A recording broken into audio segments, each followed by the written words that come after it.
ನನಗೆ ಧಮ್ಕಿ ಹಾಕಿದ್ರೆ, ಗೂಂಡಾ ರೀತಿ ವರ್ತಿಸಿದ್ರೆ ಸುಮ್ಮನಿರಲ್ಲ, ಕಾನೂನು ಹೋರಾಟ ಮಾಡ್ತೀನಿ.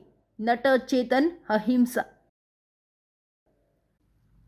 ಡಾಕ್ಟರ್ ರಾಜ್ಕುಮಾರ್ ಸ್ಮಾರಕದ ಭೂಮಿಗೆ ಸರ್ಕಾರದಿಂದ 2.5 ಎಕರೆ ಪ್ರದೇಶ ನೀಡಿದ್ದನ್ನು ಪ್ರಶ್ನಿಸಿ ನಟ ಅಹಿಂಸಾ ಚೇತನ್ ಮಾಡಿದ್ದ ಪೋಸ್ಟ್ ಭಾರೀ ವಿವಾದ ಉಂಟಾಗಿತ್ತು. ಇದಕ್ಕೆ ಸಾರಾ ಗೋವಿಂದ್ ನೇತೃತ್ವದಲ್ಲಿ ಕನ್ನಡ ಪರ ಹೋರಾಟಗಾರರು ನಿನ್ನೆ ಚೇತನ್ ಅಹಿಂಸಾ ಮನೆ ಮುಂದೆ ಬಂದು ಆಕ್ರೋಶ ವ್ಯಕ್ತಪಡಿಸಿ ಕ್ಷಮೆ ಕೇಳುವಂತೆ ಆಗ್ರಹಿಸಿದ್ರು. ಅಹಿಂಸಾ ಚೇತನ್ ಡಾಕ್ಟರ್ ರಾಜ್ಕುಮಾರ್ ಅಭಿಮಾನಿಗಳಿಗೆ ಕ್ಷಮೆ ಕೂಡ ಕೇಳಿದ್ರು ಎಂದು ಸುದ್ದಿಗೋಷ್ಠಿ ನಡೆಸಿ ಮತ್ತೆ ಕನ್ನಡ ಪರ ಹೋರಾಟಗಾರರ ನಡೆಯನ್ನು ವಿರೋಧಿಸಿ ಅಗತ್ಯ ಬಿದ್ದರೆ ಕಾನೂನು ಹೋರಾಟ ಮಾಡುವುದಾಗಿ ಹೇಳಿದ್ದಾರೆ. ನಾವೆಲ್ಲರೂ ಡಾಕ್ಟರ್ ರಾಜ್ಕುಮಾರ್ ಅಭಿಮಾನಿಗಳೇ. ಡಾಕ್ಟರ್ ರಾಜ್ಕುಮಾರ್ ಅವರ ಹೆಸರಿಗೆ ಸಾರಾ ಗೋವಿಂದ್ ಅಂತವರು ಮಸಿ ಬಳಿಯುತ್ತಿದ್ದಾರೆ. ನಿನ್ನೆ ಬಂದಿದ್ದಂತಹ ವ್ಯಕ್ತಿಗಳು ಗೂಂಡಾಗಿರಿ ಮಾಡಲಿಕ್ಕೆ ಎಂದರು.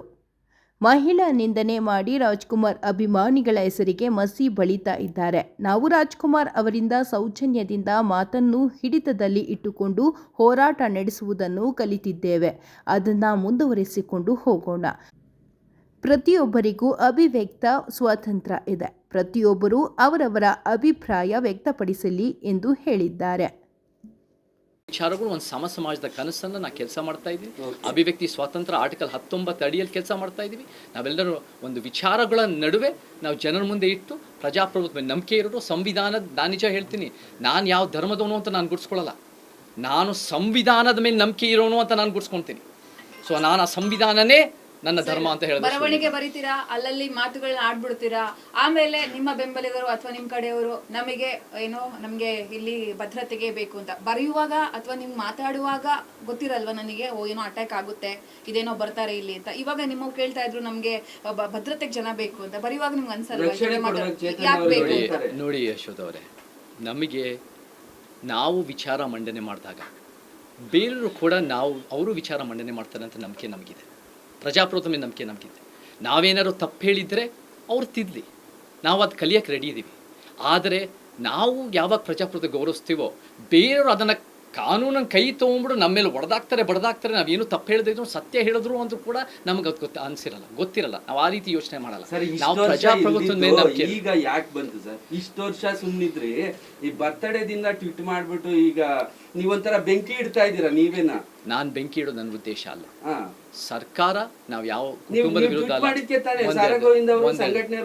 ಯಾರು ಕೂಡ ಕಾನೂನಾತ್ಮಕವಾಗಿ ಕಾನೂನನ್ನ ಕೈ ತಗೊಳ್ಳಕ್ಕೆ ಯಾರಿಗೂ ಹಕ್ಕಿಲ್ಲ, ಯಾರು ಕಾರಣ ಇಲ್ಲ, ಯಾರು ಯೋಗ್ಯ. ಅದು ಸರಿಯಲ್ಲ.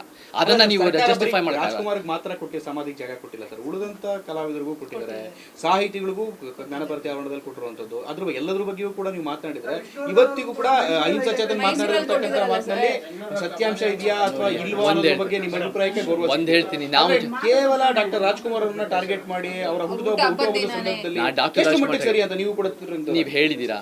ನಾವು ಡಾಕ್ಟರ್ ರಾಜ್ಕುಮಾರ್ ಅವರ ಅಭಿಮಾನಿಗಳು. ನಾನು ಅವಲೇ ಹೇಳಿದ್ದೀನಿ, ಡಾಕ್ಟರ್ ರಾಜ್ಕುಮಾರ್ ಅವ್ರಿಗೆ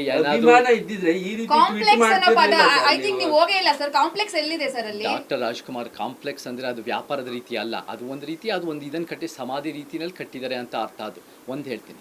ನಾನು ಅವತ್ತು ಮತ್ತೆ ಹೇಳ್ತೀನಿ, ಡಾಕ್ಟರ್ ರಾಜ್ಕುಮಾರ್ ಎಂಥ ದೊಡ್ಡತನ ಇರೋ ವ್ಯಕ್ತಿ ಅಂದರೆ ಅವ್ರು ಬದುಕಿದ್ದಾಗ ಅವ್ರಿಗೆ ಸಮಾಧಿ ಕೊಡ್ತೀವಿ ಸಿಟಿ ಸೆಂಟರ್ನಲ್ಲಿ ಅಂದರೆ ನನಗೆ ಬೇಡವೇ ಬೇಡ ಅಂತ ಹೇಳೋರು. ಅವರ ವಿಚಾರನ ಅನುಸರಿಸಬೇಕು, ಅವರ ಸರಳತೆ ಅನುಸರಿಸಬೇಕು, ಅವ್ರು ಕಂಡಿರೋ ಕನಸಿನ ಚಿತ್ರರಂಗನ ಮುಂದುವರಿಸಬೇಕು. ನಾನು ಇದನ್ನು ದೊಡ್ಡದು ಮಾಡಬೇಕು, ಇದನ್ನೆಲ್ಲೋ ಕಡೆ ಪ್ರಚಾರ ಪಡಿಬೇಕು, ಇದನ್ನು ಎಲ್ಲೋ ಸಂಘರ್ಷ ಮಾಡಬೇಕನ್ನೋ ಉದ್ದೇಶ ಅಲ್ಲ.